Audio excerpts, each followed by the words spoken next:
Di sini sampah, di sana sampah, di mana-mana ada sampah. Kita akan membicarakan masalah sampah yang sudah melebihi kapasitas yang ada di kota tercinta Yogyakarta. Dikutip dari Kompas ID, berdasarkan data Pemda DIY pada bulan Mei lalu, TPA Regional Piungan menerima sampah rata-rata volume mencapai 700 ton per hari. Bayangkan, 700 ton per hari. Wow! Kalau diibaratkan mobil Calya yang beratnya kurang lebih 1 ton, maka setiap hari ada sepadan berat 700 mobil Calya yang dibuang setiap hari. Waduh. Ini harus disegerakan. Jika tidak, ambil keputusan dengan cepat, sampah akan terus menumpuk dan menumpuk. Akan menimbulkan berbagai permasalahan baru akibat sampah ini. Seperti misalnya, permasalahan mulut-mulut sampah kemarin. Ya, kemarin. Yang menghina presiden bajingan tolol itu. Wah, kok malah kemana-mana nih ngomongnya. Bukan itu.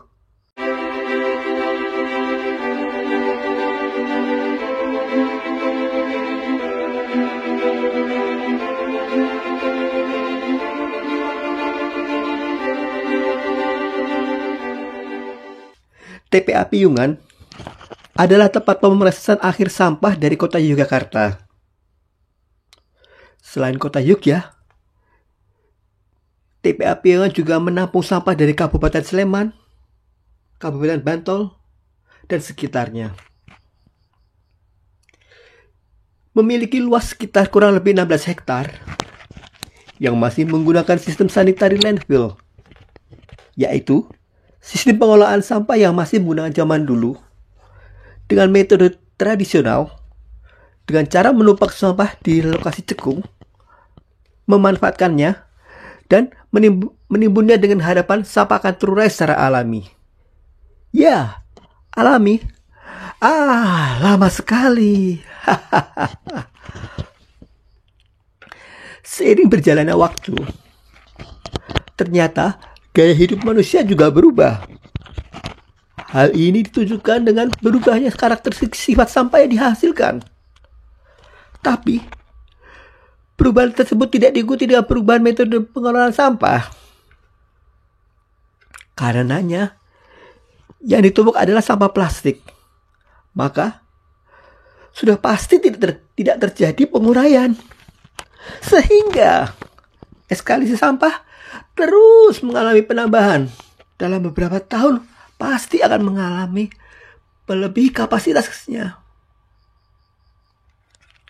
Sampah akan menimbulkan bau menyengat, sumber penyakit, pencemaran lingkungan, dan tentu saja gangguan ketentraman masyarakat.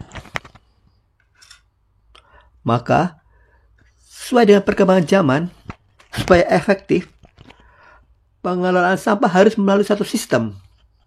Tapi, tidak dengan menggunakan sistem sanitary level yang kemarin ya, yang jadul itu ya. Pada dasarnya, penanganan sampah bukan masalah satu pihak saja, tapi peran serta masyarakat hingga pemerintah pun punya kewajiban yang sama. TPA memang harus menjadi one of the solution, bukan the only solution dalam menangani masalah sampah. Menurut saya, untuk mengatasi masalah hulu pada masyarakat, yaitu dengan metode 3R. Apa itu? Reduce, reuse, dan recycle. Merupakan salah satu solusi dari sekian banyak solusi yang tersedia. Konsepnya, jika ada keluarga atau masyarakat yang ingin membuang sampah, maka perlu modal sedikit dalam mengelola sampahnya sendiri dengan proses melakukan pemilihan sampah secara mandiri. Kemudian, Pada hilirnya, pemerintah harus menggunakan campur tangan teknologi untuk memusnahkan sampah di TPA. Jika pemerintah sudah menggunakan teknologi untuk memusnahkan sampah, maka sampah yang ada di TPA Piungan bisa dimanfaatkan sedikit demi sedikit, dipilah dan diolah, misalnya menjadi pupuk dan atau menjadi bahan bakar. Hal ini akan menciptakan nilai ekonomi dan akan memfungsikan kembali ruang yang luas di TPA Piungan. Sehingga hulu dan hilir saling berjalan beriringan dan berkelanjutan. Sampah di tempat pengolahan akhir perlu solusi jangka panjang, tapi perlu penanganan permanen juga. Pemerintah di Kota Yogyakarta perlu langkah berani, perlu mengambil keputusan tegas. Dalam arti kata, tegas memusnahkan sampah selamanya. Maka, memusnahkan secara permanen bisa diterapkan dengan menggunakan teknologi. Teknologi ini sangat banyak dan sudah tersedia kalau pemerintah mau. Pertama misalnya, Musuyama. Musuyama mampu memusnahkan sampah hingga 20 ton per hari tanpa menggunakan bahan bakar. Sistem ini dapat melayani sekitar 20.000 rumah dan 20 ton per harinya. Semua sampah dimusnahkan dalam waktu 1 hari dan tidak ada sampah yang tersisa.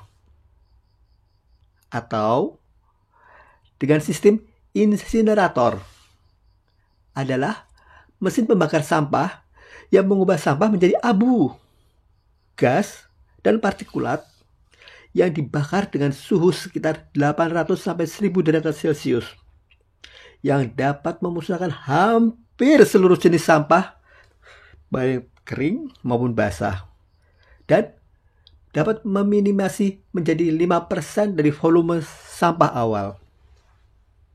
Nah, di sini perlu keberanian dari pemerintah DIY untuk segera memilih rekanan yang sesuai dan mampu, serta sanggup melakukan pemusnahan dengan biaya paling rendah.